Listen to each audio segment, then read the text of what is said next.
and welcome back to another day in the arena. It's me, it's CGB. Today in the arena, I can't get in the arena because of some weird scheduling stuff, so we're doing a top 10 show. I will explain briefly.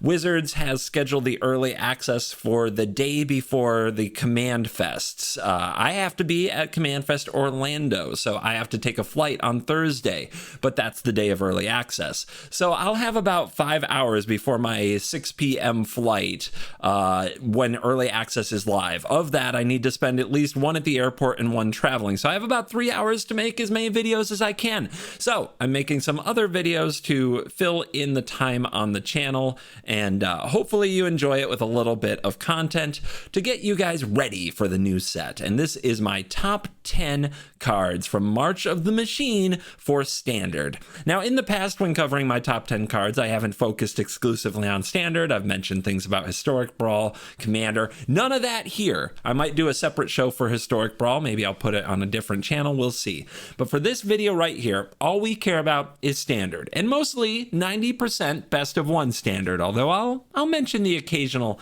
sideboard cards, things of that nature. These videos are very fun because then you guys can all roast me later when I'm completely wrong. You can tell me in the comments the cards I'm completely wrong about, the cards I forgot, and all of the other fun things that come with putting yourself on the internet talking about cards you haven't played before. So, for the Standard format, as we have it now, here are what I think are the top 10 cards, and we're kicking it off with a Planeswalker. At number 10, we have Ren. Ren, it rhymes with 10. That's why it's here. Just kidding. Ren and Realmbreaker. 1 green, legendary Planeswalker Ren at Mythic. This has 4 loyalty. It has the static ability, lands you control. Have tap, add 1 mana of any color. The +1 says that up to 1 target land you control becomes a 3/3 elemental creature with vigilance, hexproof, and haste until your next turn. It's still a land. The -2 says to mill 3 cards. You may put a permanent card from among the milled cards into your hand.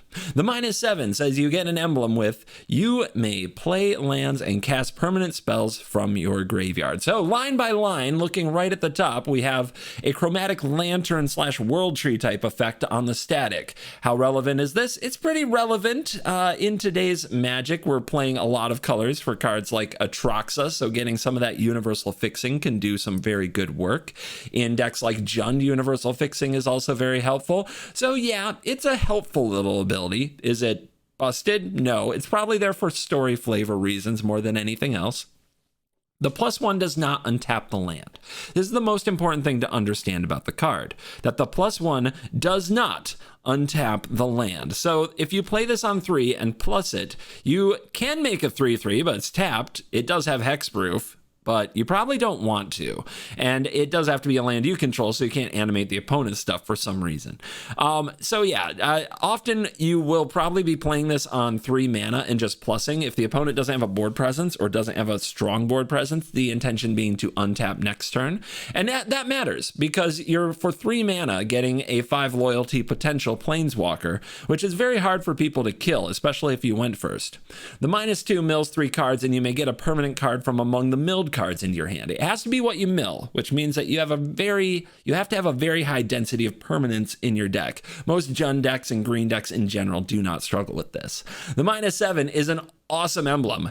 I mean, getting to play lands and cast permanent spells from your graveyard for the entire game is pretty impressive. Not only that, if you -7, you can immediately recast Ren. So even if you have an empty graveyard and not much going on, at the bare minimum, you can redraw your Planeswalker and have that emblem for the rest of the game.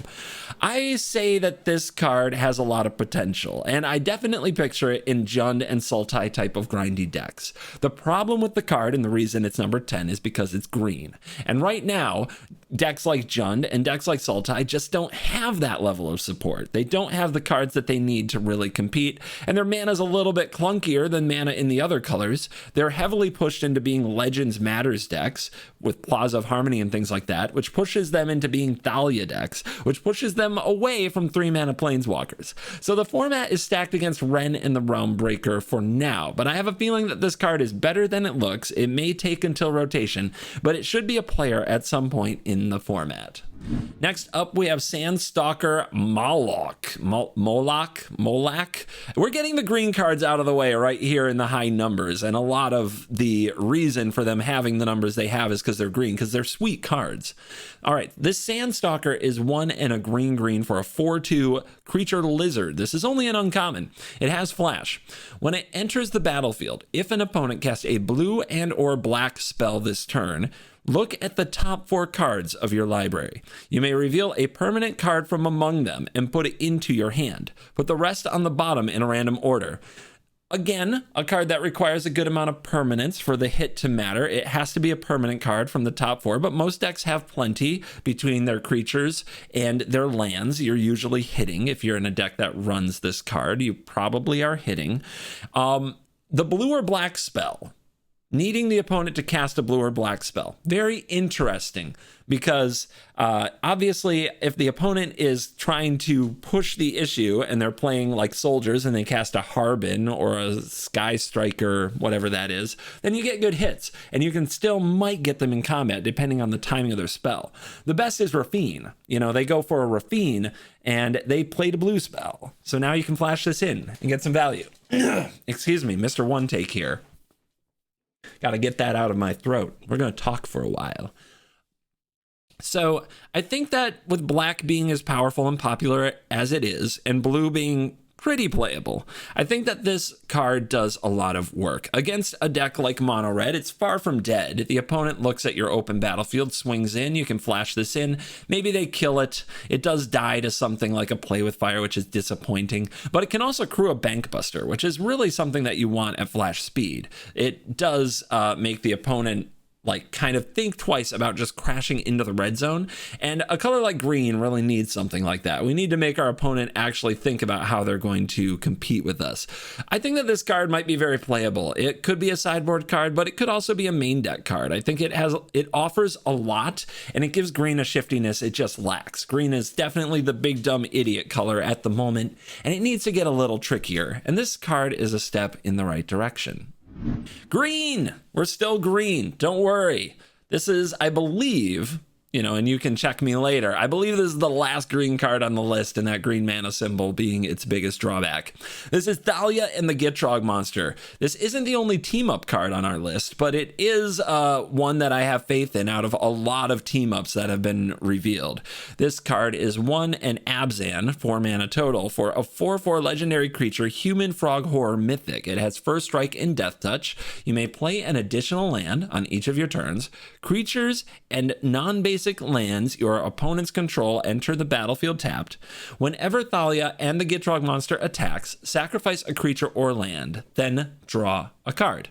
So the first strike death touch, we saw how well that worked for Glissa. This card can stay home. It doesn't have to attack every turn, especially if you don't particularly want that drama of the last trigger. And if this card blocks a Sheldred, the Sheldred dies. Like a big step for my 4 mana cards was, does this get into combat with Sheldred and survive, or at least do something useful? And Thalia and the Gitrog monster, they do. They also have that sweet text of playing additional lands. How much does that matter in this format? Maybe. It goes well with the Vorinclex that was revealed. It also goes well with Augur of Autumn. These aren't exactly highly played cards, and they suffer from the green effect, but it doesn't mean that they're useless.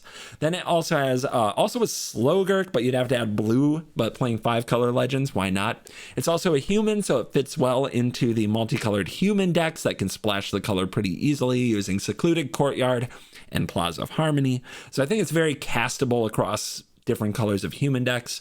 Excuse me. I just gotta, yeah. How are your ears? Did I wake everybody up with that one? Yeah, one take. Hard frickin' job. All right. Now, the best part about the card, I think, honestly, that everybody will miss is that creatures and non-basic lands your opponents control enter the battlefield tapped. This effect isn't omnipresent, especially in Standard, and it only comes around every so often. But every time it's in Standard, it's a very strong effect. Thalia Guardian of Thraben? It was the Thalia from Shadows over in Innistrad block.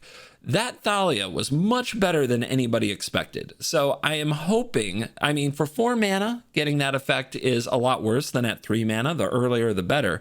But I'm hoping that effect, is when I put this card on my list, is stronger than it looks. And people often forget how good it is.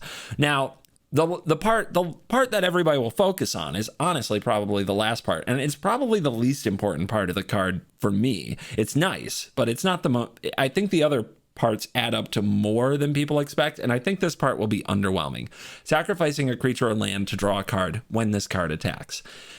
It's mandatory, so there's going to be some moments of feels bads when you're sacrificing your land that you didn't want to sacrifice, but then hopefully you're drawing to more land so you can play more things.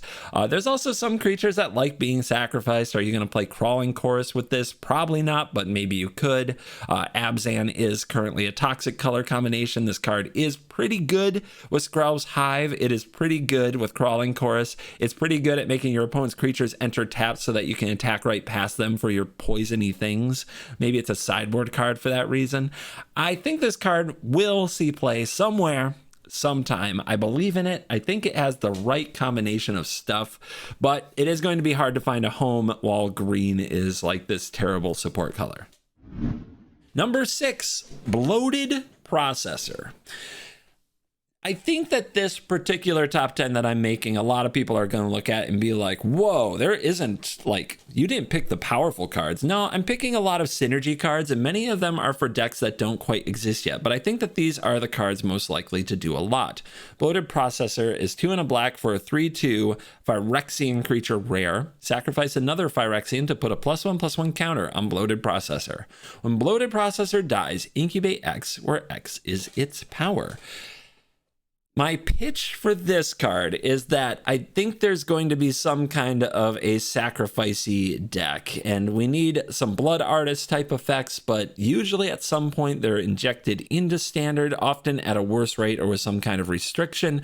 But there is definitely fodder. There are a lot of ways to make this a very powerful card. I already mentioned Crawling Chorus, and I'll mention Skrell's Hive again. The Phyrexian Mites are wonderful creatures to sacrifice to Bloated Processor. Throw in some effect that says whenever a creature dies, you draw a card, and you're really cooking. Throw in some Skrell to protect this, and you have a very, very threatening creature. So we need the right death-triggered effects. We need the right payoffs. But the pieces are coming together. And if you think about a Woe Strider that every time you sacrificed a creature, it got +1/+1 instead of scrying, and you're thinking about a very big, dangerous, and strong threat. Pair this up with other Phyrexians that are already very good. The opponent has to focus on them, not the Bloated Processor. You have this out. Are they going to kill this or your Sheldred? They're going to kill the Sheldred, which means you sacrifice Sheldred in response to the removal spell. This gets bigger. Now they have another big threat they still have to deal with, and when it dies, it makes another big threat that they still have to deal with. It's a very resilient card, and I think it's a very dangerous card to have lurking around. At some point, it's going to do some very mean things. And we think about cards like Kayla's Restoration, like in a Phyrexian deck, and you dig and throw some Phyrexians onto the battlefield. Then if there's a way to sacrifice those and get them back from the graveyard, you do some really crazy Rally the Ancestors stuff for you standard boomers. I think that the potential is there. I think that we're going to see this do some very serious work at some point. And the fact that it can only be a Phyrexian is a serious drawback that's going to make many people dismiss the card. But I think that enough Phyrexians have been introduced that the deck can be built as long as we get the payoffs right. Next card is a bit of what I would call a softball. This is Rona, Herald of Invasion. This is 1 and a blue for a legendary creature, human wizard rare. It's a 1/3, and whenever you cast a legendary spell, untap Rona, Herald of Invasion. You tap her to draw a card, then discard a card. For 5 and a Phyrexian black, you transform Rona and activate only as a sorcery. Rona transforms into a 5/5 blue and black legendary Phyrexian wizard creature with trample, and it says whenever a source deals damage to Rona, Tolarian Obliterator, that source's controller exiles a card from their hand at random. If it's a land card, you may put it onto the battlefield under your control. Otherwise, you may cast it without paying its mana cost. So if they damage it, interesting things can happen. If the opponent doesn't have a hand, you don't get anything when the damage happens, but that's okay because they have no hand, which means you're probably winning with your 5/5 trampling threat.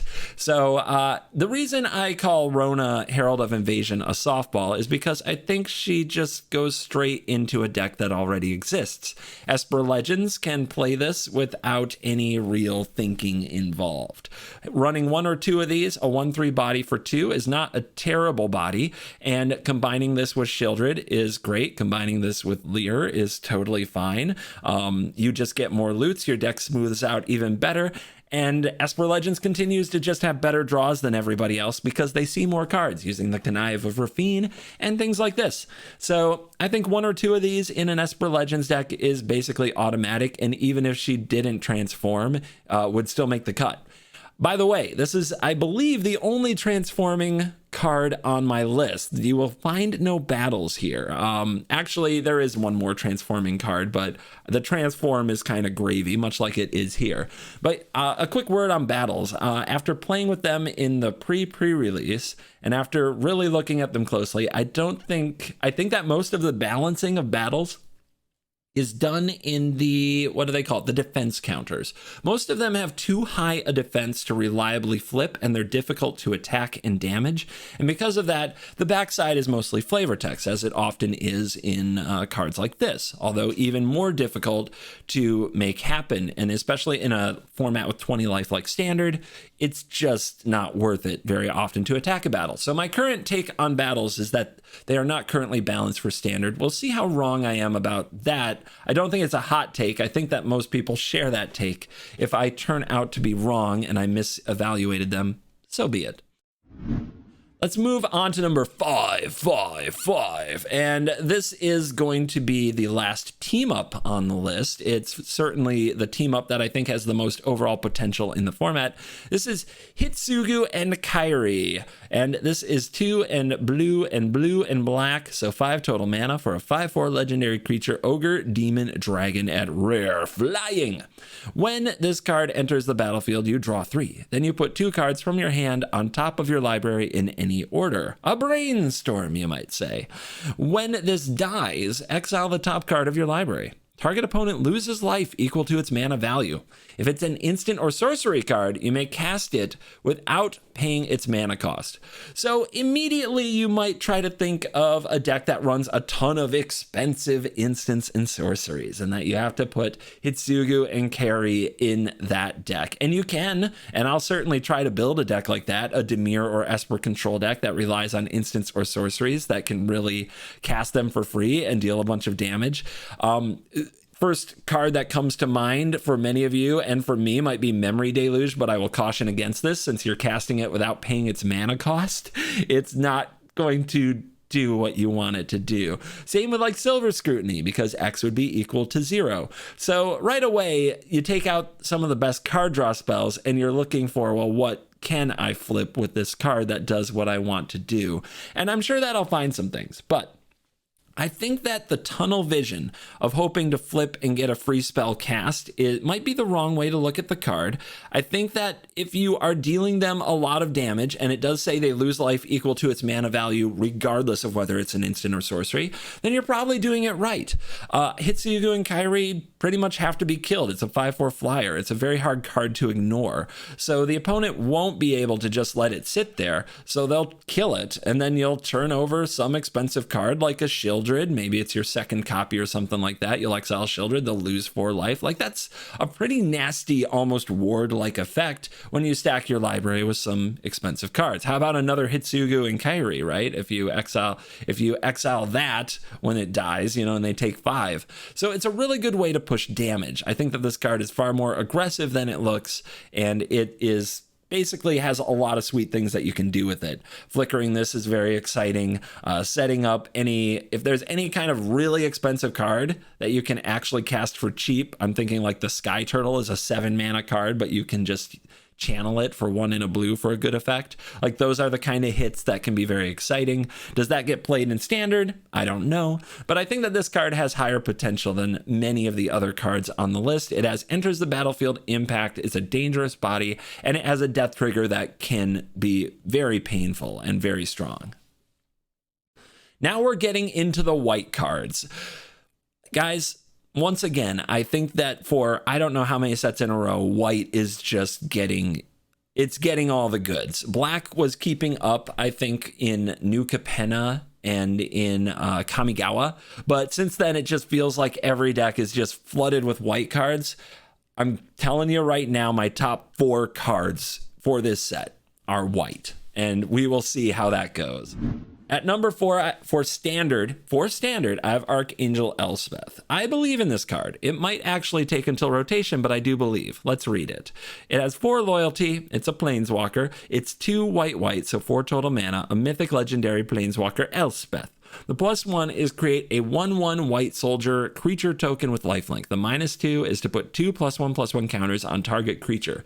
It becomes an angel in addition to other types and gains flying.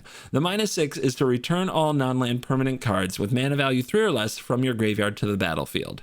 The +1 is very average. It keeps the card from doing nothing.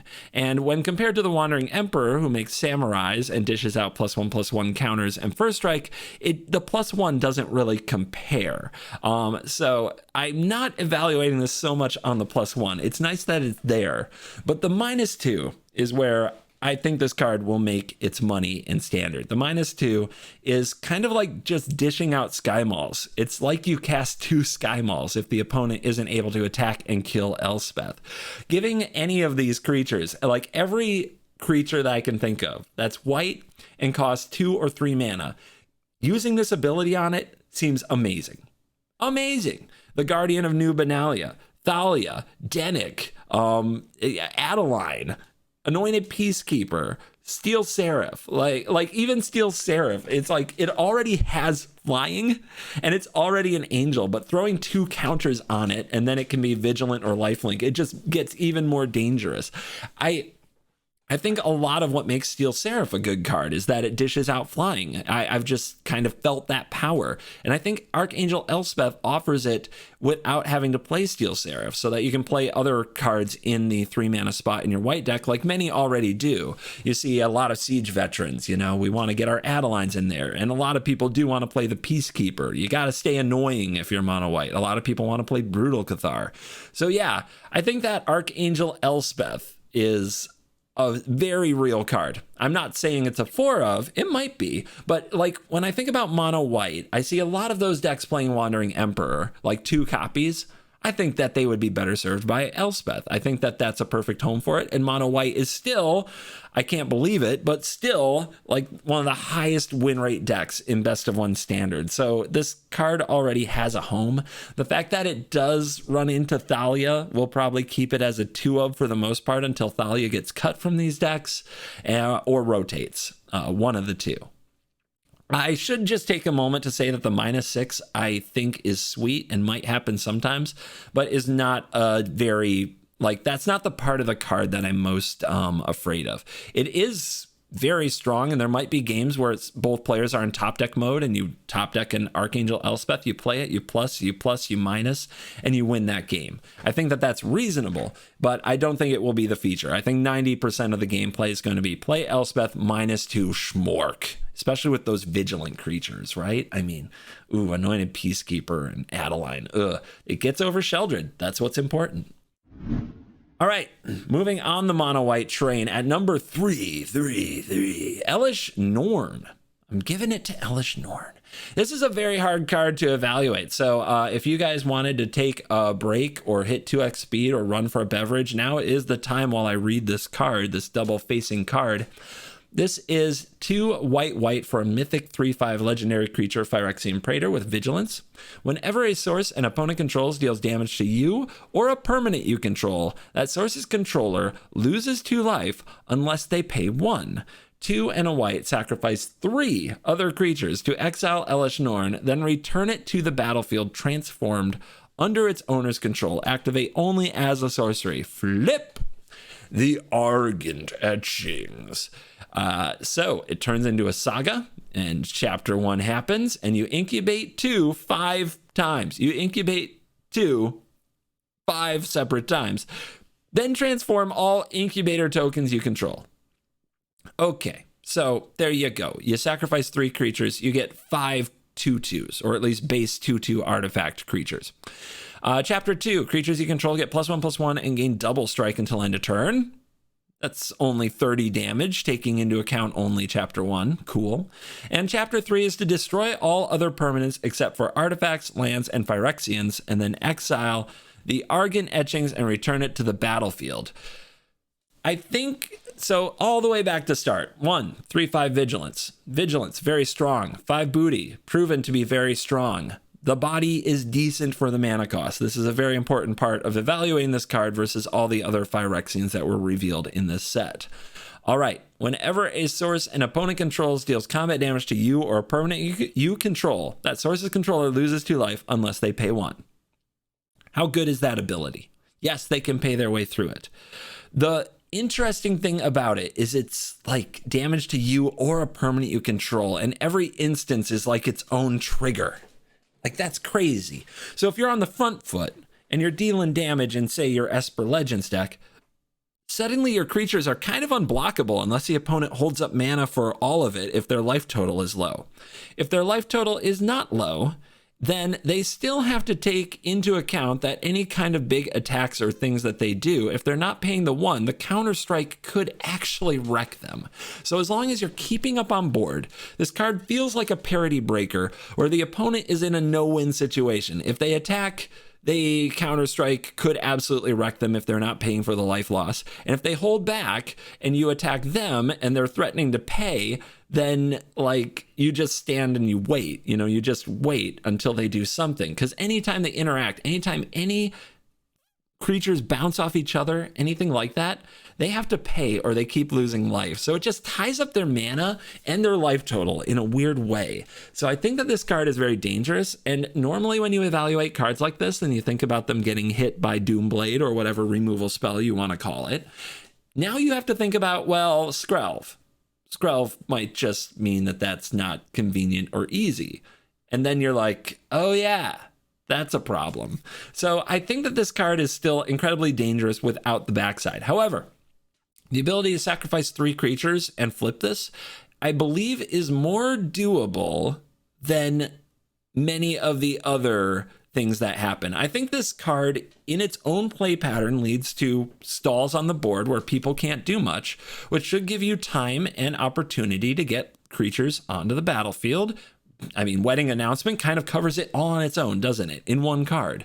And then you sacrifice those creatures and you create an absolutely overpowering board position of like 5 2/2s that are about to hit harder and for more. So I think it's a very doable ultimate, I guess we could call it. The saga is accessible where it's not with the other Praetors. And it gives this card a whole other angle of attack where on its own, if it's not checked, it creates a board stalling type situation. And then you turn that board stall into an overwhelming position by transforming. So yeah, I think this card is very dangerous, a huge problem. I think it will be good. It is in the Sheoldred spot, and it will be for quite a while because Sheoldred, cover your ears, kids, I don't believe Sheoldred rotates. Although I gotta find out, like what sets actually stay in the fall. I'm pretty sure that, yeah, the fall set that we lose is the Innistrad sets. So we keep Dominaria, so we keep Sheoldred.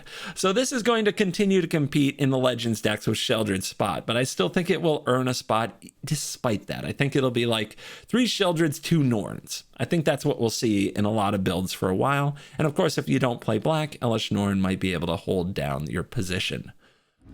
Number 2. I already spoiled it was white, but let's cover it. This is Surge of Salvation.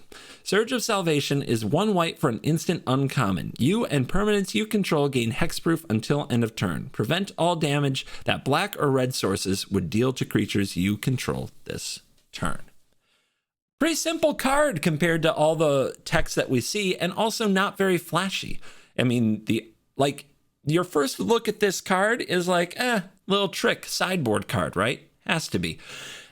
I think it's easy to miss. Like people are going to be so excited about Tyvar Stan and Tamiyo's safekeeping, even though those cards are in a horrible color. This card does a lot of what that does. Now, granted, it doesn't work with cards like Ivy and Storm Chaser Drake and the Rot Priest because it doesn't target. But it still protects a creature. Like at the worst, it defends a creature very, very well. However, I think that this card won't take off right away. I think people will be playing it in the sideboard and be like, oh, it's good. I think that the best of one universe, though, will catch on. Let me see if this changes your mind. 1 mana, you gain hexproof.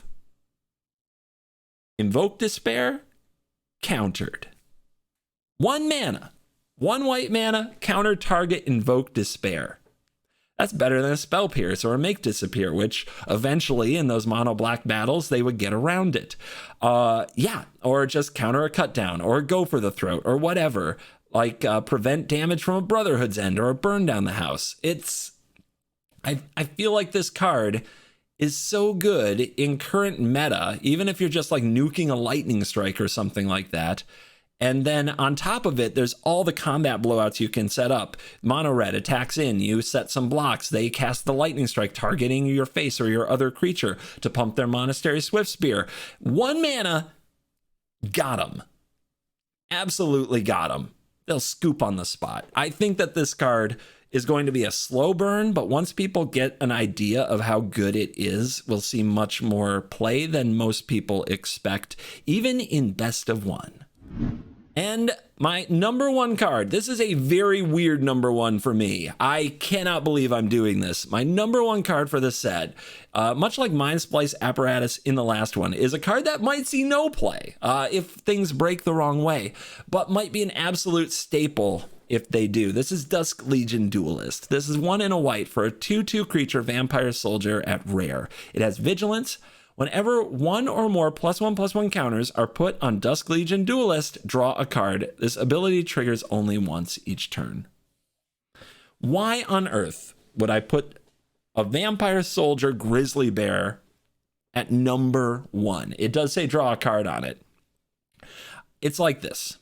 I strongly believe that the wizards and like the current people designing cards found just the ultimate like thing that they love in Luminarch Aspirate. I think they just love that card, and that card absolutely dominated Standard for 2 years. Like it was just 4 of in every type of white deck for so long. And they keep on trying to make ways to make Luminarch Aspirant exist and be decent.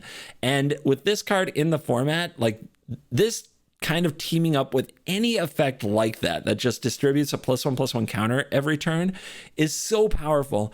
And it will be so popular because it is just very beloved. I think that this will be one of the most played and crafted cards in the set as long as there are cards around it.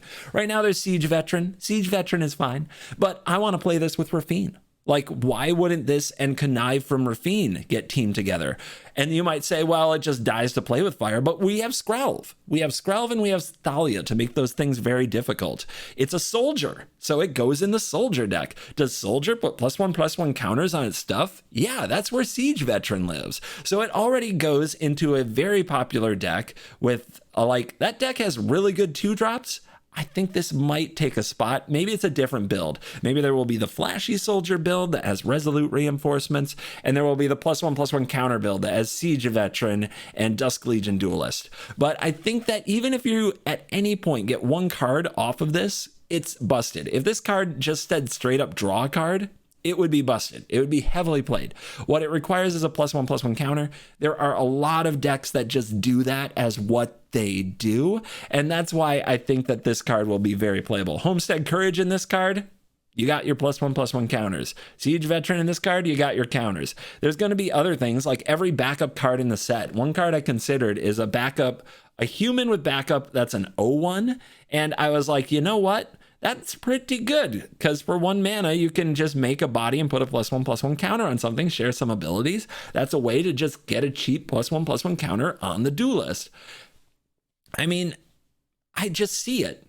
I don't know if everybody will. I haven't seen the hype around this card that I think it probably deserves.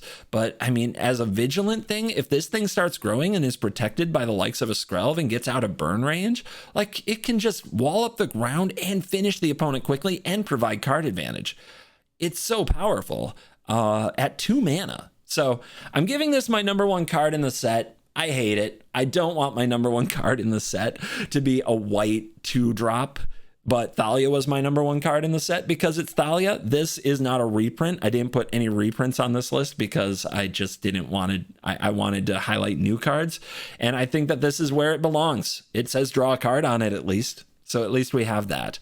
Anyway, this reaches the end of the video. I kept it a little bit longer intentionally. This could have been probably a 10-minute video, but I gave every point, every like little ability on every card and every possibility a little bit more talking, because I know that you guys on the main channel expect me to occupy about at least half an hour of your day and preferably 40 to 50 minutes. So I hope that you're down with listening to me talk and ramble this long about new cards. And as always, you can roast me in the comments. I recently put a video on CovertGoBlue watching my video from the top 10 from Phyrexia All Will Be One, seeing how many hits or misses I got right. That was really fun to make. I'll probably do that for this video someday in the future on CovertGoBlue. So make sure you subscribe to that channel, link in the description, and you stayed till the end. Let me know in the comments exactly what you think I missed and why you think I'm wrong, because people have opinions about cards, especially cards that you've never seen, and putting them on the internet is just basically stepping in front of a firing squad. Great. Come at me. All right. Remember to like and subscribe to the channel. Thank you for watching and staying all the way till the end. You are cool. CoolStuffInc.com is a proud sponsor of me, CGB, and you can get my unique Dragon Rider token and 5% off your entire order by using the code CGB5 at checkout. Trust me, you don't want to miss out on this sweet dragon token. If you need singles for constructed or kitchen table play, and you want to pick up sealed product or the latest magic accessories, remember to use the code CGB5 at checkout for 5% off and get my Dragon Rider token. CoolStuffInc.com. Cool stuff in stock. Coming transmission. Cool kids, come in, cool kids. You're cool so you can hear this. We don't have much time. Join me at CovertGoBlue HQ. Follow the coordinates on your screen to CovertGoBlue HQ. CovertGoBlue HQ is your ultimate destination for everything CGB. Get your playmats. Get your shark tokens. And get the first look at all new merchandise that CGB releases. There's even more that's on the way. Gear up with the only merch that's 100% certified by the one in Best of One. At the coolest place for the cool kids, CoolStuffInc.com. Head to CoolStuffInc.com/CGB. I'll see you at CovertGoBlue HQ. That's CovertGoBlue HQ.